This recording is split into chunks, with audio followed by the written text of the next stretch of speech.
Hello കൂട്ടുകാരെ, എല്ലാവർക്കും ദിജോസ് വേൾഡിൻ്റെ പുതിയൊരു വീഡിയോയിലേക്ക് സ്വാഗതം. എല്ലാവരും സുഖമായിട്ടിരിക്കുന്നു എന്ന് വിശ്വസിക്കുന്നു. ഞങ്ങളും ഇവിടെ സുഖമായിട്ടിരിക്കുകയാണ്. അപ്പോൾ എല്ലാവരും സന്തോഷത്തോടെയും ആരോഗ്യത്തോടെയും ഒക്കെ ഇരിക്കുക കേട്ടോ. ഇന്നത്തെ വീഡിയോയിൽ ഞാൻ നിങ്ങളായിട്ട് സംസാരിക്കുന്നത് നിങ്ങളിൽ ഓവുലേഷൻ കഴിഞ്ഞതിന് ശേഷം ഉണ്ടാകുന്ന ചുമയോ തുമ്മലോ നിങ്ങളിൽ ഇംപ്ലാന്റേഷൻ നടക്കുന്നതിനെ ബാധിക്കുമോ എന്ന വിഷയത്തെ പറ്റിയിട്ടാണ്. പലരും നമ്മുടെ കമൻറ്റ് സെക്ഷനിൽ വന്ന് ചോദിക്കാറുണ്ട്, ഇതിന് ശേഷം ഉണ്ടാകുന്ന തുമ്മൽ, ഞാൻ ഭയങ്കരമായിട്ട് തുമ്മുന്നുണ്ട് അല്ലെങ്കിൽ എനിക്ക് ഭയങ്കരമായിട്ട് ചുമയുണ്ട്, ഇത് കുഞ്ഞിനെ ബാധിക്കുമോ എന്ന് പലരും ചോദിക്കാറുണ്ട്. അപ്പോൾ ഏറ്റവും ഇമ്പോർട്ടൻ്റ് ആയിട്ടുള്ള ഫാക്ടർ എന്താണെന്ന് വെച്ച് കഴിഞ്ഞാൽ, നമ്മുടെ കുഞ്ഞ് ഡെവലപ്പ് ആവുന്നത് നമ്മുടെ യൂട്രസിനകത്താണല്ലോ. നിങ്ങൾക്കറിയാമല്ലോ, നമ്മൾ ഈ പുറമേ കാണുന്ന ഈ വയറിൻ്റെ ഉള്ളിലേക്ക് 2 or 3 ലെയർ കഴിഞ്ഞിട്ടായിരിക്കും നമ്മുടെ യൂട്രസ് സ്ഥിതി ചെയ്യുന്നത്. അതുകൊണ്ട് തന്നെ നമ്മൾ ജസ്റ്റ് ഒന്ന് ചുമച്ചാലോ അല്ലെങ്കിൽ ഒന്ന് തുമ്മിയാലോ അത് കുഞ്ഞിനെ ബാധിക്കില്ല, ഇംപ്ലാന്റേഷനെയും ബാധിക്കില്ല. അതാണ് അതിനുള്ള ഉത്തരം.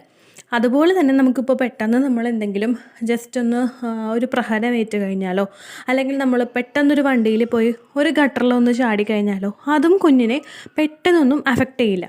പക്ഷെ നമ്മൾ തുടരെ ഒരു ഗട്ടറി ചാടിക്കഴിഞ്ഞാലോ അല്ലെങ്കിൽ തുടരെ നമ്മൾ കയറ്റം കയറി കയറുന്നതും ഒക്കെ കുറച്ചങ്ങോട്ട് ശ്രദ്ധിച്ചില്ലെങ്കിൽ അത് കുഞ്ഞിനെ ബാധിക്കും. അതല്ലാതെ നമുക്കുണ്ടാകുന്ന ഈ ചുമയോ തുമ്മലോ അങ്ങനെയുള്ളതൊന്നും തന്നെ കുഞ്ഞിനെ ബാധിക്കില്ല. പക്ഷേ നിങ്ങൾ ശ്രദ്ധിക്കേണ്ട ഒരു കാര്യമുണ്ട്, ഇങ്ങനെയുള്ള ചുമയും അതുപോലെ തന്നെ തുമ്മലും നിങ്ങൾക്കുണ്ടായി കഴിഞ്ഞു കഴിഞ്ഞാൽ നിങ്ങളത് വെച്ചുകൊണ്ടിരിക്കാതിരിക്കുക. കാരണം എന്താണെന്ന് വെച്ച് കഴിഞ്ഞാൽ, നമുക്ക് ആ ഒരു ചുമയും തുമ്മലും ഒക്കെ കൂടിപ്പോയി കഴിഞ്ഞാൽ ചിലപ്പോൾ നമുക്ക് കഫക്കെട്ടുണ്ടാകാം, അല്ലെങ്കിൽ നമുക്ക് പനി ഉണ്ടാകാം. ഇപ്പോൾ കഫക്കെട്ടൊക്കെ നമുക്ക് വന്നു കഴിഞ്ഞാൽ ഇൻ കേസ് ആൻറ്റിബയോട്ടിക്കൊക്കെ എടുക്കേണ്ടി വന്നു കഴിഞ്ഞാൽ നമ്മളിപ്പോൾ പ്രഗ്നൻസി വെയിറ്റ് ചെയ്തിരിക്കുന്നവരൊക്കെ അധികം ആൻറ്റിബയോട്ടിക്സ് ഒന്നും ഉപയോഗിക്കാതിരിക്കുന്നതാണ് നല്ലത്. അതുപോലെ തന്നെ ഇപ്പം നമുക്ക് എല്ലാവർക്കും അറിയാം, നമുക്കൊരു പ്രശ്നം അല്ലെങ്കിൽ ഒരു വയ്യായിക ആ ഒരു പ്രഗ്നൻസി ടൈമിലൊക്കെ വന്നു കഴിഞ്ഞാൽ നമുക്ക് മെഡിസിൻ എഴുതി തരുന്നത് നമ്മുടെ ഗൈനക്കോളജിസ്റ്റ് ആയിരിക്കും. ഗർഭിണികൾക്ക് പറ്റുന്ന തരത്തിലുള്ള ഡോസ് കുറഞ്ഞിട്ടുള്ള എഫക്റ്റീവായിട്ടുള്ള മരുന്നുകളായിരിക്കും ഒരു ഡോക്ടർ എഴുതി തരുന്നത്. പക്ഷെ നമ്മൾ ഇംപ്ലാന്റേഷൻ വെയിറ്റ് ചെയ്തിരിക്കുന്ന സമയത്ത് അല്ലെങ്കിൽ പ്രഗ്നൻസി പോസിറ്റീവ് ആയിരിക്കുന്ന സമയത്തൊക്കെ നമ്മൾ പ്രതീക്ഷിക്കാതെ തന്നെ, ഇപ്പോൾ നമ്മൾ പ്രഗ്നൻസി പോസിറ്റീവ് ആണെന്ന് നമുക്കറിയാതെ തന്നെ നമ്മൾ ഏതെങ്കിലും ഒരു ഫിസിഷ്യനെ പോയി കണ്ടിട്ട് ഒരു ആൻറ്റിബയോട്ടിക് എടുക്കുന്നത് ഒരു ബുദ്ധിമുട്ടുണ്ടാക്കാം. അല്ലെങ്കിൽ ഇപ്പോൾ നമ്മൾ തന്നെ സ്വയം ചികിത്സിക്കുന്നുണ്ടല്ലോ. ഇപ്പോൾ കൊറോണയുടെയൊക്കെ ഒരു സിറ്റുവേഷൻ ആയതുകൊണ്ട് പലരും ഹോസ്പിറ്റലിൽ പോകുന്നില്ല. ഇപ്പോൾ എന്തെങ്കിലും ബുദ്ധിമുട്ടുകളോ വയ്യായ്കകളോ ഒക്കെ വന്നു കഴിഞ്ഞ് കഴിഞ്ഞാൽ എല്ലാവരും തന്നെ, ഒട്ടുമിക്ക സ്ത്രീകളും ഒരു ദിവസത്തിൽ 3 തവണയെങ്കിലും പാരസെറ്റാമോൾ മെഡിസിൻ എടുക്കാറുണ്ട്. ചിലവരൊക്കെ അതിലും കൂടുതൽ 4 തവണയൊക്കെ എടുക്കാറുണ്ട്. ഇപ്പോൾ ജലദോഷവും തുമ്മലും ചുമയൊക്കെ വന്നു കഴിഞ്ഞ് കഴിഞ്ഞാൽ അങ്ങനെ നമ്മൾ മെഡിസിൻ എടുക്കാറുണ്ട്. അപ്പോൾ നമ്മൾ പാരസെറ്റാമോളൊന്നും അധികം കൂടുതലായിട്ട് ഉപയോഗിക്കാതെ നമുക്ക് സ്റ്റാർട്ടിങ്ങിൽ തന്നെ എന്തെങ്കിലും ബുദ്ധിമുട്ടുകളൊക്കെ വന്നു കഴിഞ്ഞ് കഴിഞ്ഞാൽ, ജലദോഷമോ അല്ലെങ്കിൽ തുമ്മലോ അല്ലെങ്കിൽ ചുമയോ ഒക്കെ വന്നു കഴിഞ്ഞ് കഴിഞ്ഞാൽ നമ്മൾ ഹോം റെമഡീസ് തന്നെ ട്രൈ ചെയ്യുന്നത് നല്ലതായിരിക്കും. ഇപ്പോൾ ജലദോഷമൊക്കെ വന്നു കഴിഞ്ഞ് കഴിഞ്ഞാൽ ഒന്ന് ആവി പിടിക്കുക, തുളസി ഇല ഇട്ടിട്ടോ അല്ലെങ്കിൽ ഉള്ളി ചതച്ചിട്ടിട്ടോ ഒന്ന് ആവി പിടിക്കുക. ഇപ്പോൾ വിക്സിറ്റ് ആണെങ്കിലും ഒരു തവണയൊക്കെ ആവി പിടിച്ചു എന്ന് വെച്ചിട്ട് പ്രശ്നങ്ങളൊന്നും ഉണ്ടാവില്ല. നമ്മൾ കണ്ടിന്യൂസ് ആയിട്ട് വിക്സിറ്റ് ഒരു 5-6 തവണയൊക്കെ ആവി പിടിച്ചു കഴിഞ്ഞാൽ നമുക്ക് ബുദ്ധിമുട്ടുണ്ടാവുകയുള്ളൂ. പക്ഷെ അതല്ലാതെ നമ്മളൊരൊറ്റ തവണ ആവി പിടിച്ചുകൊണ്ടൊന്നും യാതൊരു തരത്തിലുള്ളൊരു പ്രശ്നവുമില്ല. അപ്പോൾ ഇങ്ങനൊരു മിത്തുണ്ട്. കാരണം വിക്സിട്ട് ഒരുപാട് തവണ നമ്മൾ ആവി പിടിച്ച് കഴിയുമ്പോൾ അല്ലെങ്കിൽ വിക്സിട്ട് ഒരു തവണയൊക്കെ നമ്മൾ ആവി പിടിച്ച് കഴിയുമ്പോൾ അത് കുഞ്ഞിനെ എഫക്റ്റ് ചെയ്യുമെന്നൊക്കെ പറയാറുണ്ട്. പക്ഷെ നമ്മൾ ആരും അത്രയും ഒരു 5-6 തവണയൊന്നും ഒരു ദിവസം എന്തായാലും വിക്സിട്ടൊന്നും ആവി പിടിക്കില്ല. അപ്പോൾ അതുകൊണ്ടൊന്നും പ്രശ്നമില്ല. ഇനിയിപ്പോൾ അതൊന്നും ഉപയോഗിക്കാൻ നിങ്ങൾക്ക് താല്പര്യമില്ലെങ്കിൽ ജസ്റ്റ് ഒരു നമ്മുടെ തുളസിയിലയോ അല്ലെങ്കിൽ ഇത്തിരി ഉള്ളിയോ ചതച്ചിട്ട് നമ്മൾ ആവി പിടിക്കുന്നത് നല്ലതാണ്. അപ്പോൾ നമുക്കൊരു റിലാക്സേഷൻ കിട്ടും.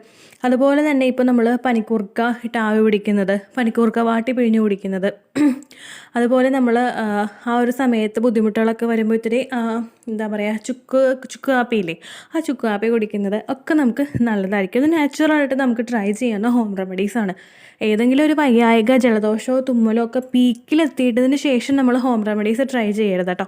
ഫസ്റ്റ് ഒരു സ്റ്റാർട്ടിങ്ങിൽ തന്നെ നമുക്കൊരു ജലദോഷം തുടങ്ങുന്നതായിട്ട് തോന്നിക്കഴിഞ്ഞ് കഴിഞ്ഞാൽ നമ്മൾ ഉടനെ അതുമായിട്ട് ബന്ധപ്പെട്ടുള്ള ഹോം റെമഡീസ് എടുക്കുക. തൊണ്ടവേദന തോന്നിക്കഴിഞ്ഞാൽ അപ്പോൾ തന്നെ ചൂടുവെള്ളമൊക്കെ കുടിക്കുക. പിന്നെ നമ്മൾ എന്തായാലും ശ്രദ്ധിക്കണം, കൊറോണ പോസിറ്റീവ് അല്ല എന്നുള്ള കാര്യം കൂടി നമ്മൾ ഉറപ്പ് വരുത്തണം കേട്ടോ. അപ്പോൾ ഇത്രയും ഹോം റെമഡീസൊക്കെ ചെയ്ത് കഴിഞ്ഞ് കഴിഞ്ഞാൽ നമുക്കൊരു പരിധി വരെ ഇത്തരത്തിലുള്ള ജലദോഷവും ചുമയൊക്കെ വരുന്നത് തടയാനായിട്ട് സാധിക്കും. തുമ്മൽ വരുന്നത് പ്രിവെൻറ്റ് ചെയ്യാനായിട്ടൊക്കെ സാധിക്കും കേട്ടോ. അത്തരം കാര്യങ്ങൾ നിങ്ങൾ ചെയ്യുക.